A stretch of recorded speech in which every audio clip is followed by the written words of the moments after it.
बिस्मिल्लाहिर्रहमानिर्रहीम, अस्सलाम वालेकुम। एक वक्त था कि पाकिस्तान में सिर्फ एक इशारे से ही चीज़ें बदल जाया करती थीं। अब हाल ये हो गया है कि पुलिस की ड्यूटी लग गई है कि वो कागजात नामजदगी छीन कर भागें। अंदाज़ा लगाइए आप। और ये अब हर तरफ ये चीज़ रिपोर्ट हो रही है। रिपोर्टर्स इस बारे में बता रहे हैं कि उमैर नियाज़ी साहब के वालिद वो कागजात नामजदगी जमा करा कर आ रहे हैं, सारे डॉक्यूमेंट्स ले रहे हैं, तो डीएसपी आता है और उनसे सारे डॉक्यूमेंट्स छीन कर भाग जाता है। इसी तरह का मामला बता रहे हैं शामुद कुरैशी साहब के साथ भी हुआ है। और बैरिस्टर अली गौहर जो चेयरमैन है तहरीक इंसाफ के, वो भी बता रहे हैं कि जनाब छीना झपटी हो रही है कि कागजात नामजदगी जमा न कराए जा सकें, जमा कराए उससे छीन कर ले जाएं, सारे उसके डॉक्यूमेंट्स जमा कराने से पहले उससे छीन कर ले जाएं। घरों में छापे मारे जा रहे हैं। जिसका भी अंदाजा है कि ये इलेक्शन लड़ सकता है उसको उठाया जा रहा है। पूरी एक लिस्ट बना दी गई है, एक तवील लिस्ट है कि जिन लोगों पर अब मुकदमे बनाने, लिस्ट सामने आ गई कि ये भी 9 में मतलूब है, ये भी 9 में मतलूब है। उनमें जुल्फी बुखारी भी आ गए हैं। वो कह रहे हैं जी मैं 12 दिन पहले ही मुल्क से चला गया हुआ था, किसी काम से मुल्क से बाहर था, तो मुझे भी 9 में डाल दिया गया है। गर्ज ये कि इमरान खान साहब के मुखालिफिन जो उनके खिलाफ लिखते रहे हैं, बड़े बड़े दानिश्वर, सहाफ़ी, तारीखदान, वो भी ये लिखने पर मजबूर हो गए हैं कि हमने पाकिस्तान की तारीख में और शायद दुनिया में ऐसा माहौल नहीं देखा। बड़ी बातें हुई, इलेक्शन रिग हुए हैं, ये है वो है, ऐसा माहौल है वैसा माहौल है, ऐसा कभी नहीं देखा कि गिरफ्तारियां तो अलग है, लापता होना अलग है, लेकिन अब कागजात नामजदगी पर छीना झपटी है। और जनाब तजवीज़ कुनिंदा, कोई तायद कुनिंदा, उसको भी पकड़ो, सबको घरों से उठाओ, रात को छापे मारो। आप सोचिए कितनी डेस्परेशन है, कितनी परेशानी है। तो इस तरह के इलेक्शंस करवा कर क्या हासिल हो सकेगा? एक आप जबरदस्ती लाकर हुकूमत बिठा देंगे, वो चल सकेगी? कभी ऐसा मुमकिन है? आपको मैं चंद मिसालें दूंगा कि अब इंटरनेशनली क्या हो रहा है। और देखिए, जलसे जुलूस की इजाजत नहीं मिली तो किस तरह का तारीख में एक अनोखा जलसा करके दिखा दिया, जिसके पूरी दुनिया में चर्चे हुए हैं। तमाम बड़े इदारों ने, बड़े नशरियाती इदारों ने, बड़े तहकीकाती इदारों ने, साफ्ती इदारों ने, मीडिया ने, हर एक ने उसको शेयर किया है। यानी इमरान खान की कैंपेन जेल में जिस तरह से चल रही है, इसकी मिसाल नहीं मिलती। यानी आर्टिफिशियल इंटेलिजेंस का जिस तरह से इस्तेमाल हुआ, जिस तरह पूरी दुनिया में उस जलसे को कवर किया गया, पूरी दुनिया उस जलसे से जुड़ गई, जहां जहां पाकिस्तानी मौजूद थे वो जुड़ गए, उसने रिकॉर्ड बनाए। और चाहे अल जजीरा इंग्लिश है, चाहे बीबीसी है, चाहे दुनिया का सबसे माना हुआ मैगजीन टाइम मैगजीन है, फोर्ब्स मैगजीन है, इसी तरह दीगर इदारे हैं, सब ने इसको शेयर किया कि जी इमरान खान जेल में बैठकर पैगाम पहुंचा रहा है आर्टिफिशियल इंटेलिजेंस का इस्तेमाल करते हुए। तो देखिए, यही तो काम होता है कि बिल्कुल हर तरफ अंधेरा हो और कोई रास्ता न नजर आ रहा हो, तो उसमें से रास्ता बनाना। उस शदीद अंधेरे में एक हल्की सी जो रोशनी है, एक किरण जो है, वो भी उस अंधेरे को बिल्कुल तबाह कर देती है, क्योंकि वो रोशनी सबसे ज्यादा वाज़ेह हो रही होती है। तो अब हो क्या रहा है कि 8 फरवरी के हवाले से जिस तरह आर्टिफिशियल इंटेलिजेंस के जरिए इमरान खान साहब का जेल में पैगाम, अब वो लोग क्या कह रहे हैं, कहते हैं जी कमाल ये कर दिया। लोग हैरान हो रहे हैं कि जी अब वो बाहर तो नहीं आ सकते, उनको कोई कंपेन की इजाजत नहीं है, कुछ नहीं हो सकता, उनकी कोई तस्वीर नहीं, जेल में ही है, कोई अदालत में भी नहीं पेश किया जाएगा उनको, जितने भी केस हो जाए। तो अब ये इंटरनेशनली रिपोर्ट हो रहा है, जो इस चीज के माहिर हैं वो भी इसको रिपोर्ट कर रहे हैं कि हुआ क्या कि उनके वकील जाते हैं, वो एक पैगाम लिखते हैं जो इमरान खान साहब कहते हैं कि जी ये इस जलसे पर आपने पैगाम वर्चुअल जलसा है जिसमें पूरी दुनिया से पाकिस्तानी शरीक होंगे, वो नारे भी लगा रहे होंगे, पूरा एक जलसे का माहौल होगा, उसमें तकारीर भी हो रही होंगी, उसमें नगमे भी चल रहे होंगे, जो माहौल तरीके हिसाब से बनाया। तो आपने, मेरी जो तकरीर है वो ये है कि जी ख़वातीन पर बड़ा जुल्म हो रहा है, हमने आपने इलेक्शंस के लिए निकलना है, मायूस नहीं होना, ये फस्तायत का दौर है, ये सब कुछ, और मुझ पर जो केस बनाए गए हैं ये सारा। अच्छा, वो उनका पैगाम फिर आर्टिफिशियल इंटेलिजेंस के जरिए उनसे, यानी ऐसे लगता है कि इमरान खान की आवाज़ है। स्टार्ट जो है वो इमरान खान कई पुरानी वीडियो से होता है, और उसके बाद फिर उनसे आवाज़, यानी मिलती जुलती आवाज़ आर्टिफिशियल इंटेलिजेंस के जरिए वो नजर आती है। तो पैगाम तो उनका पहुंच गया। तो इस पर वो कह रहे हैं कि कितनी कमाल ये सोच है, और अब इसको शायद अब आगे अडॉप्ट किया जाएगा कि लोग अपना पैगाम इस तरह से पहुंचा सकते हैं। तो जिद्दत है, यही तो सोशल और डिजिटल मीडिया है जो आप तक ये खबरें पहुंचा रहा है, और इसी को अब किसी तरह से कंट्रोल करने की कोशिश हो रही है। आप देखिए, जिस तरह मैंने अर्ज किया ना कि अब इतनी डेस्परेशन है, इतनी परेशानी है, इतनी बुखलाहट है कि इलेक्शन की वजह से। इसका मतलब यह है कि इलेक्शन डे पर इलेक्शन मैनेज नहीं हो सकता, जो भी कर लें लोग अगर निकल आए। अब जितने लोगों को भी पकड़ लिया, अब हो रहा है कि एक शख्स को पकड़ रहे हैं तो उसकी जगह 5 आ जाएंगे, हर किसी का पता भी नहीं होगा कितनों को पकड़ेंगे, और पहले ही ये सवाल उठ जाएंगे। इलेक्शन कमीशन जो मर्जी कहता रहे, ओ जी ये हो गया वो हो गया, उन्होंने वो अफसर भी लगाए हुए हैं। तो इस तरह के इलेक्शन जो हैं अव्वल तो कोई नहीं मानेगा, यही इंटरनेशनल जराइद जो हैं वो नहीं मानेंगे, हर कोई इस पर लिखता रहेगा, उस हुकूमत पर दबाव बढ़ता रहेगा। तो वो तो ये निगरान सेटअप जैसी होगी, बल्कि इससे भी बदतर वो हुकूमत होगी जो इस तरह जबरदस्ती लाकर बिठाई जाएगी। अगर इसमें अभी तो बहुत से इसमें मसाइल नजर आ रहे हैं, इसीलिए सारा कुछ हो रहा है, और ऐसा कर भी दिया गया तो उसके बाद देखिएगा कि क्या हाल होगा। लोग इसी तरह से बातें करते रहेंगे, वो हुकूमत को लोग मानेंगे नहीं। फिर यह भी कहा जा रहा है कि शायद इस तरह का प्लान भी बन जाए कि लोग फिर भी निकलें, और अगर बिल्कुल समझते हैं कि जनाब कोई भी नहीं बचा, कोई एक शख्स भी किसी को भी यानी किसी तरह से पता लगा करके हाँ ये लोग थे, और उनको इलेक्शन से पहले भी सबको गायब कर दिया जाता है, बैलेट पेपर भी इधर उधर, तो लोग फिर भी निकलें और जाकर वोट जो है वो खराब कर दें। जिस तरह एतजाज साहब कह रहे थे कि 2 जगह पर मोहर लगा दें, ताकि जो वोट कास्ट हुए हैं उनमें ज्यादा तादाद जो है रिजेक्टेड वोट्स की हो, ताकि पता लगे लोगों ने एहतजाज रिकॉर्ड करवाया है, और इस तरह के जो इलेक्शंस हैं वो बिल्कुल एक फार्स हो जाएंगे और दोबारा इलेक्शंस करवाने पड़ेंगे कि जनाब हर हल्के में तो ज्यादा वोट वो है जो रिजेक्टेड है। तो ये भी एक चीज आ रही है, यानी बहुत सी चीजें हैं, बहुत सी बातें हैं, अभी तो बहुत से रास्ते हैं, जितना ये होगा उतना ज्यादा लोगों के सामने आएगा कि ये क्या हाल हो रहा है। तो ये जिस तरह से कागजात छीनना, पकड़ धक्कर और ये सारा कुछ, ये बात नहीं बनेगी। अब देखिए इमरान रियाज जो है, उसकी जुर्रत, बहादुरी, उसकी इस्तेकामत, दलेरी देखिए, फिर भी उसने खिताब किया है वुकला बॉडी से, और वहां पर मीडिया के लोग, सोशल मीडिया के लोग पहुंचे हुए थे। उसने कहा आप किसी को जबरदस्ती इस तरह से करके आप उसकी जुबान वक्ती तौर पर बंद कर सकते हैं, आप उसकी सोच को नहीं बदल सकते, उसके ख्याल को नहीं बदल सकते। मैं बोलूंगा, ये मेरा हक है, अगर आपने मुझे बोलने से मना करना है तो फिर आइन बदल दे, कानून बदल दें, मैं तो बात करूंगा। और मैं आज भी कहता हूं कि ये 24 करोड़ लोग हैं, इनके फैसले कोई बंद कमरों में नहीं करेगा। तो ये सोच बदल रही है। आज देखिए जितने मर्जी मीडिया हाउसेज आप ले आए, ये अकेला इमरान रियाज, अल्लाह के फजल करम से अल्लाह इसकी हिफाजत करे, इसको हिफ्ज़-ओ-मान में रखे, ये अकेला उन पर भारी है।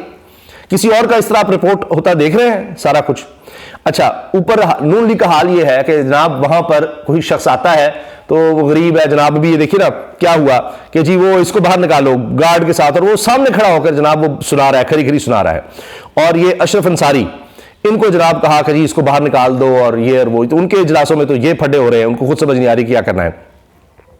अच्छा, अब आप ये देखें कि बैरिस्टर अली गौहर साहब जो चेयरमैन हैं तहरीक इंसाफ के, वो भी बता रहे हैं कि जनाब हो ये रहा है कि कागजात नामजदगी का सारा कुछ या जो भी चीज़ें लेकर जाते हैं तो वो जाकर उनसे छीन ली जाती हैं। और ये शामुद कुरैशी साहब के हवाले से ये हुआ है, और अभी पता चल रहा है उनके बेटे का नाम भी जनाब डाला जा रहा है कि उनको भी गिरफ्तार करना है, और इस तरह के मामला जो हैं वो सामने आ रहे हैं।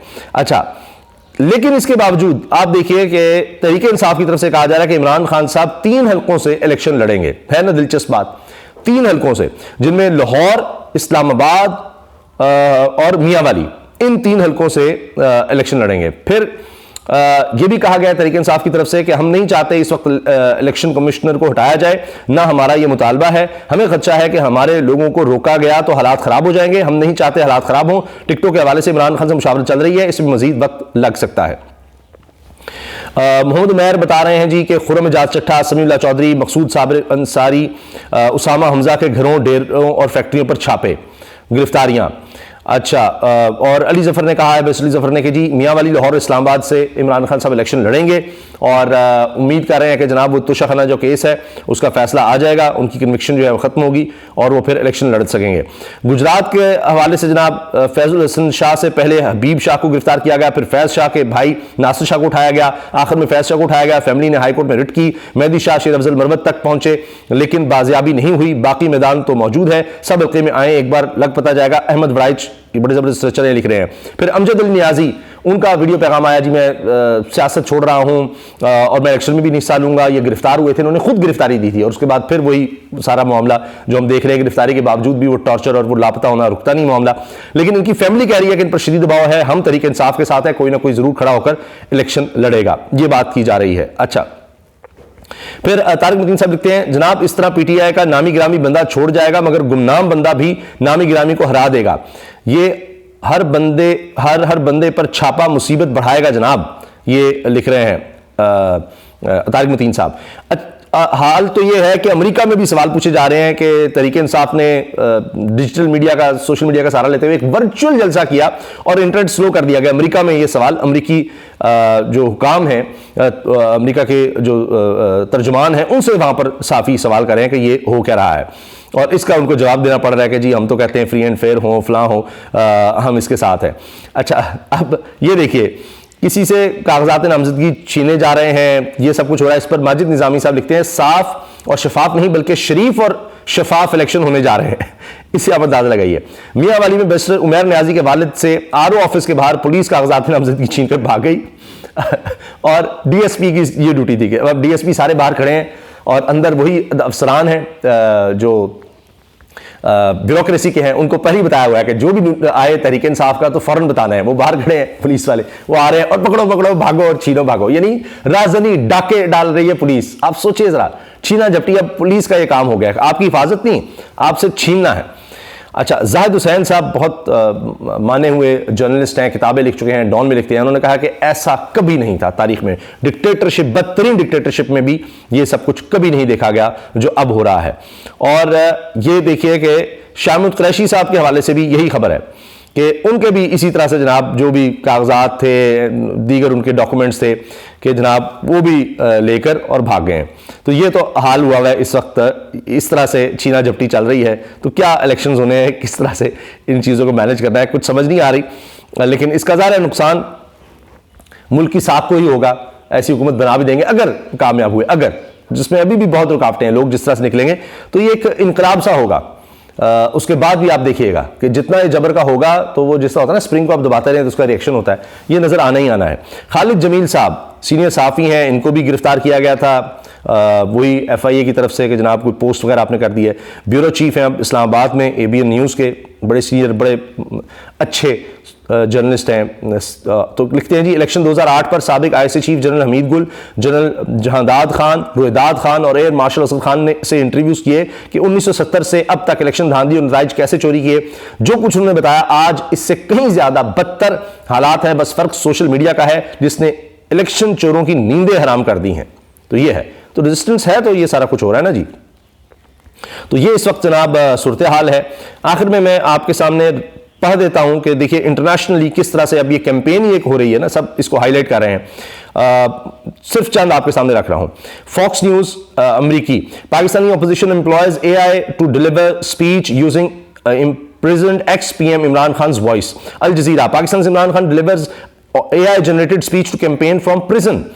BBC, Imran Khan, Pakistan ex-PM used artificial intelligence to campaign from jail. The Guardian, ये भी बरतानिया का है जी, Imran Khan deploys AI clone to campaign from behind bars in Pakistan. Reuters, दुनिया की सबसे बड़ी news agency, Pakistan's jailed Imran Khan uses AI crafted speech to lure voters. NDTV explained how Pakistan PM Imran Khan is using AI from jail to campaign.